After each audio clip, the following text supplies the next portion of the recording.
नमस्कार, मैं हूं विवेक मिश्र। आप देख रहे हैं पीसीसी लाइव संवाद।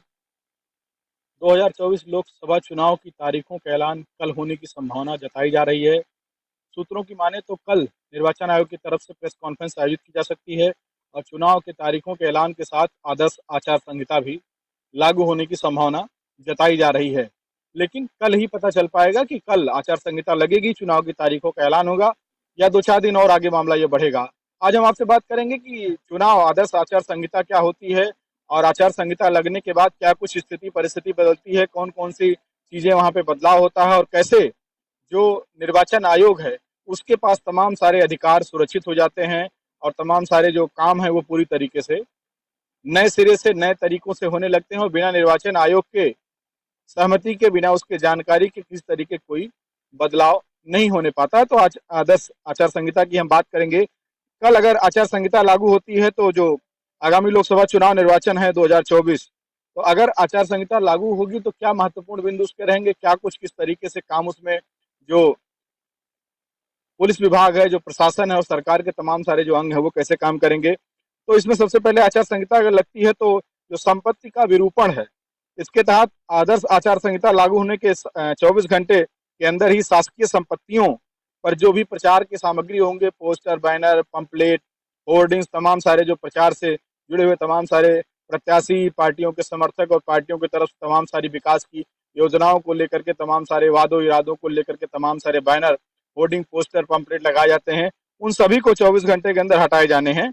ये आचार संहिता लगने के बाद जो सबसे पहला काम होता है। और अक्सर आप देखते भी हैं, कोई भी जब चुनाव होता है, ग्राम पंचायत से लेकर के जिला पंचायत का चुनाव हो गया, विधानसभा का चुनाव हो गया या तमाम सारे और जो चुनाव होते हैं, तो उसमें जो प्रचार सामग्रियां हैं, निर्वाचन आयोग का मानना है कि ये जो है चुनाव को प्रभावित करते हैं, वोटरों को जो है प्रभावित करने का काम करते हैं। तो ये सारे जो है बैनर, पोस्टर 24 घंटे के अंदर ये हटा दिए जाएंगे। इसके साथ ही जो तमाम सारे सरकारी कार्यालय हैं, सभागार हैं, जो तमाम सारे जैसे जिलाधिकारी का कार्यालय हो गया, तहसील का कार्यालय हो गया, पुलिस विभाग के तमाम सारे अधिकारियों के कार्यालय हो गए, तो इन कार्यालयों में राजनीतिक जो तमाम सारे राजनीतिक पदों पे लोग रहे हैं, उनसे जुड़े हुए जो फोटो हैं वो हटा दिए जाएंगे। और इसमें केवल जो निर्वाचन आयोग का जो रूल रेगुलेशन है उसमें केवल राष्ट्रपति और राज्यपाल, यही दो लोगों की फोटो जो है इस सरकारी कार्यालयों में ये दीवारों पे लगी रह सकती है। इसके अलावा सारे जो राजनीतिक लोग हैं उनकी फोटो हटा दी जाएगी। और लेकिन इसमें एक छोटा सा बिंदु ये भी है कि जो पूर्व में जो बड़े पदों पर रहे हैं, देश की राजनीति में जो लोग बड़े पदों पर रहे हैं और वो दिवंगत है, मतलब उनका निधन हो गया है, तो उनकी फोटो लगी रह सकती है। ये इसमें मानक बनाए गए हैं। और जो समस्त लोक संपत्तियां हैं, जैसे आपका बस स्टैंड है, सड़क है, सार्वजनिक चौराहे हैं, बिजली के खंभे हैं, अंडरपास हैं, ये 48 घंटे के अंदर यहाँ पर भी जो भी प्रचार सामग्री लगी होगी वो पूरी तरीके से हटा दी जाएगी, साफ करा दिया जाएगा। निजी संपत्ति का जो विरूपण है वो 72 घंटे के अंदर हटाया जाना है। जैसे निजी संपत्तियों के ऊपर जो बैनर, होर्डिंग, पोस्टर, पंपलेट ये सब लगे हैं वो 72 घंटे का उसके लिए समय निर्धारित है। 72 घंटे के अंदर उसमें हटा दिया जाना है। और ऐसा करने से किसी अन्य जन सामान्य अथवा उसके आसपास के नागरिकों को परेशानी ना हो, ये इस दौरान ये भी ध्यान रखने की सबसे ज्यादा जरूरत है। और जो निर्देश है, जो मानक है निर्वाचन आयोग के, कि इस जो पूरी कार्रवाई है इस दौरान जो आम जन सामान्य है, जो इस तरीके के आसपास के लोग रहने वाले हों, उनको किसी तरीके की कोई परेशानी ना हो, उनको पूरी सहूलियत रहे, या बैनर, पोस्टर या होर्डिंग हटाते समय कोई इस तरीके का किसी का नुकसान ना हो कि उसको परेशानी वहां पर हो, उसका नुकसान, इस बात का भी ध्यान रखना है। यदि जो बैनर, कटआउट, झंडा किसी पार्टी प्रत्याशी का है तो इसके संबंध में धारा 171 एच आईपीसी के प्रावधान लागू होंगे।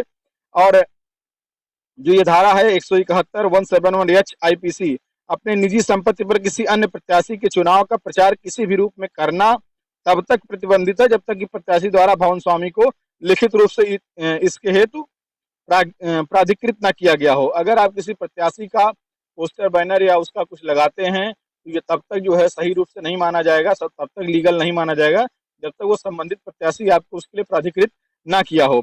अगर ऐसा प्राधिकृत प्रत्याशी ने नहीं किया, अगर आप किसी प्रत्याशी का प्रचार प्रसार करते हैं, अपने भवन का उसमें उपयोग करते हैं बैनर, होर्डिंग, पोस्टर के लिए, तो 500 रुपए का जुर्माना भी है। और ये जो है रिटर्निंग ऑफिसर जो निर्वाचन आयोग की तरफ से जो बनाए जाएंगे उनको जो है आपको ये प्रस्तुत करना होगा, ये जो जुर्माने की जो राशि है।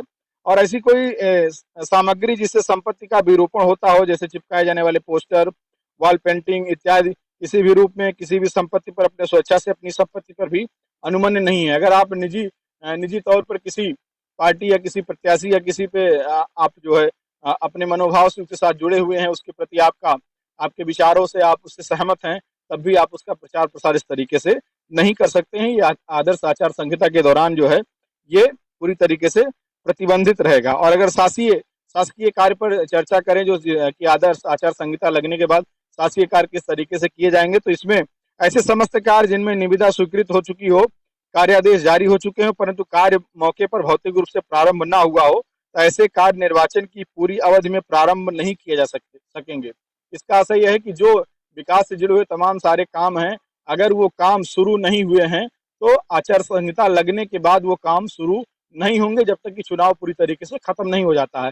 अगर कोई काम चल रहा है, सड़क का या कोई निर्माण कार्य चल रहा है, कोई विकास का कार्य चल रहा है, तो उस पर किसी तरीके की रोक नहीं लगेगी। लेकिन अगर वो कार्य शुरू नहीं हुआ है और आदर्श आचार संहिता लगने के बाद वो कार्य शुरू हो रहा है, भले उसकी तमाम सारी प्रक्रियाएं पूरी हो चुकी हो, कागजी प्रक्रिया कागजी कार्रवाई पूरी हो चुकी हो, तो ये आदर्श आचार संहिता लगने के बाद वो काम शुरू नहीं होगा जब तक कि पूरा चुनाव खत्म नहीं हो जाता है। तो ये इसमें जो निर्वाचन आयोग की तरफ से जो आदर्श आचार संहिता के दौरान जो तमाम सारी सावधानियां बरती जानी है, तो उस पर ये पूरी तरीके से लागू रहेगा। ऐसे समस्त कार्य जिनके मौके पर भौतिक रूप से कार्य प्रारंभ हो चुका है वो जारी रहेंगे। जो हमने भी आपको बताया कि जैसे अगर काम कहीं पे चल रहा है तो उसमें किसी तरीके की कोई रोकथाम नहीं रहेगी, वो कार्य चलता रहेगा। ऐसी समस्त कार्यदायी संस्थाओं से उक्त दोनों बिंदुओं पर कार्यों की सूची आदर्श आचार संहिता के प्रभावी होने के 72 घंटे के अंदर संकलित कर ली जाएगी।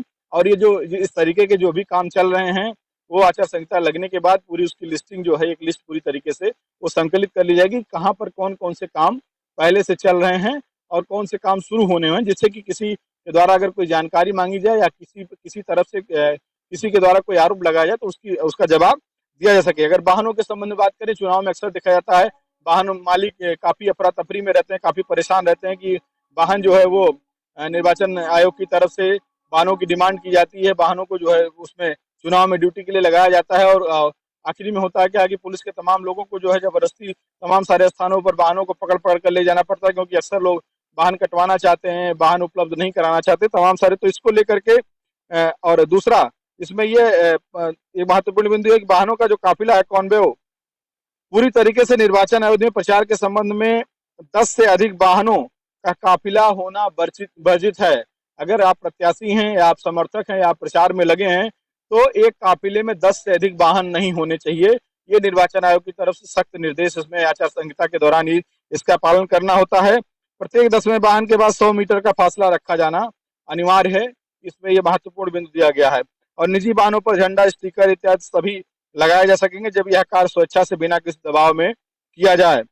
अगर आपकी गाड़ी पर दो पहिया 4 पहिया कोई वाहन है, उस पर स्टिकर लगा है या किसी प्रत्याशी की फोटो लगी है या और कोई इसमें चुनाव से जुड़ी हुई कोई बातें हैं, तो जब तक आपकी सहमति नहीं होगी तब तक वो उस पर नहीं लग सकता। मोटर व्हीकल एक्ट के प्रावधानों का उल्लंघन ना होता हो और किसी अन्य वाहन चालकों एवं अन्य राहगीरों को कोई परेशानी ना हो, ये भी ध्यान रखना जरूरी है। बैनर अनुमन्य नहीं है, केवल एक झंडा, उसका जो साइज है 1x0.5 फीट, ये जो है इसका परमिशन मिला हुआ, ये आप लगा सकते हैं। 1 अथवा 2 छोटे स्टिकर लगाए जा सकते हैं। लेकिन यदि उक्त झंडा, बैनर, पोस्टर किसी प्रत्याशी का है तो उसमें धारा 171H प्रावधान लागू होने जैसे कि संपत्ति के संबंध में ऊपर जानकारी दी गई है। वीडियो बैन जो है इसकी अनुमति केवल मुख्य निर्वाचन अधिकारी के स्तर से जारी की जाएगी। जो वीडियो बैन चलेगा जिसको चुनाव के दौरान तमाम लोग उपयोग करते हैं, वो जो है जो मुख्य निर्वाचन अधिकारी रहेंगे उनके द्वारा जो है जारी की जाएगी। इसमें चलने वाले इलेक्ट्रॉनिक प्रचार सामग्री का प्रमाणीकरण राज्य स्तरीय एमसी से होना अनिवार्य है। इस वीडियो बैन पर यदि केवल राजनीतिक दल का प्रचार किया जा रहा तो उसका खर्च राजनीतिक दल के खाते से जोड़ा जाएगा। यदि किसी उम्मीदवार का प्रचार किया जा रहा तो खर्च उम्मीदवार के खाते से जोड़ा जाएगा। तो ये तमाम सारी जानकारी है। 2 पहिया वाहन के काफिले के प्रतिबंध के प्रावधान 2 पहिया वाहनों पर भी लागू होंगे। 2 पहिया वाहन यदि चुनाव प्रचार में शामिल है तो आरओ जो रिटर्निंग ऑफिसर हैं उनकी अनुमति प्राप्त वैध प्रचार वाहन होने चाहिए, ये इसमें जो है प्रतिबंधित किए गए हैं। ई रिक्शा, 3 पहिया वाहन या 4 पहिया वाहन पर भी कोई बैनर अनुमन्य नहीं है। यदि ऐसा वाहन वैध प्रचार वाहन है तो केवल एक झंडा उसमें लग सकता है। ये तमाम सारे जो बिंदु हैं। अगर हम चुनाव के दौरान रोड शो की बात करें तो रोड शो बिना पूर्व अनुमति के नहीं किया जा सकेगा। इससे जो जुड़ी अनुमतियां हैं यथासंभव छुट्टी के दिन हो और पीक आवर जो ट्रैफिक का समय है, जैसे सुबह अगर 10 बजे से 11 बजे तक की बात करें, 9 से 11 बजे तक की बात करें, तो अक्सर बड़े शहरों में या छोटे शहरों में भी ट्रैफिक काफ़ी बिजी रहता है। शाम को जो ऑफिसों में छुट्टी होती है 5 बजे से लेकर 7 बजे तक, या जो बड़े बाजार हैं वहाँ पर इस तरीके से भीड़ भाड़ ज़्यादा होती है, तो वाहनों में थोड़ी सी आवागमन व्यस्तता होती है। और अस्पताल, ब्लड बैंक, भीड़ भाड़ इत्यादि ना हो ऐसे ऐसे स्थानों पर जो है जो रोड शो है, जिससे वो इमरजेंसी जो सेवाओं से जुड़े हुए तमाम सारे, जैसे आपके हॉस्पिटल हो गए और तमाम ऐसे संस्थान है जो इमरजेंसी, फायर स्टेशन हो गया, इस तरीके के स्थानों से जो है रोड शो इस तरीके की परमिशन नहीं रहेगा कि यहाँ पर इन स्थानों से होकर के आप रोड शो निकालें, जिससे कि व्यवस्था प्रभावित हो। ब्लड बैंक भी इसमें सूची में है, ब्लड बैंक के आसपास भी रोड शो नहीं निकाले सकेंगे, ये प्रतिबंधित है। और इसके अलावा रोड से में जो वाहन भाग लेंगे, जिसमें वाहन रहेंगे, उनको भी पूरी तरीके से हथियारों का प्रदर्शन नहीं होगा, जानवरों का इस्तेमाल नहीं करेंगे, बच्चों का इसमें प्रचार के लिए उपयोग नहीं किया जाएगा। अक्सर हम लोग देखने में आता है, तमाम सारी शिकायतें भी दर्ज कराई जाती हैं कि तमाम सारे प्रत्याशी छोटे बच्चों का प्रयोग करते हैं, जो कम उम्र के बच्चे हैं उनका प्रचार प्रसार के लिए चुनाव में उपयोग किया जाता है, तो ये भी पूरी तरीके से प्रतिबंधित है। बच्चे जो है इसमें झंडा लेकर प्रचार प्रसार नहीं करेंगे, ये पूरी तरीके से प्रतिबंधित किया गया है। अगर वाणिज्यिक वाहनों की बात करें, तो इन वाहनों में किसी प्रकार की प्रचार सामग्री या अनुमन्य नहीं है, ये पूरी तरीके से प्रतिबंधित किया गया है। बिना रिटर्निंग ऑफिसर के द्वारा जब इसकी परमिशन दी जाएगी, उसके बाद ही जो प्रचार सामग्री है उसका जो है ट्रांसपोर्टिंग हो सकता है। प्रचार की वाहनों की संख्या सीमित नहीं की गई है, बशर्ते सभी वाहनों की अनुमति ली गई हो।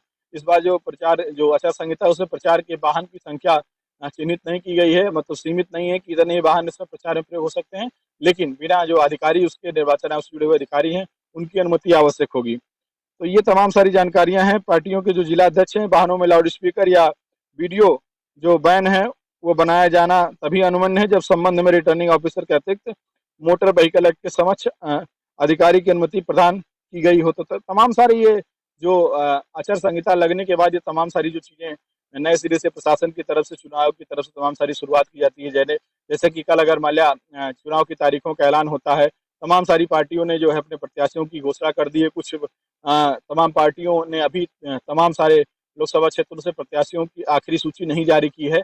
तो लेकिन कल ये अनुमान जताया जा रहा है कि कल जो है पूरी तरीके से शाम को प्रेस कॉन्फ्रेंस हो सकती है निर्वाचन आयोग की, और लोकसभा चुनाव की तारीखों का ऐलान हो सकता है, और आदर्श आचार संहिता भी कल से लागू हो जाएगी। कल क्या कुछ अपडेट है, क्या रहेगा कल, किस तरीके से राजनीतिक हलचल रहेगा, चुनाव आयोग की तरफ से क्या कुछ दिशा निर्देश दिए जाएंगे, किस तरीके से प्रेस कॉन्फ्रेंस में क्या महत्वपूर्ण बिंदु चुनाव आयोग की तरफ से इस बार नए सिरे से लोगों को बताए जाएंगे, लागू कराए जाएंगे, उसके बारे में पूरी जानकारी देंगे। पीसीसी लाइव संवाद के लिए विवेक कुमार मिश्रा।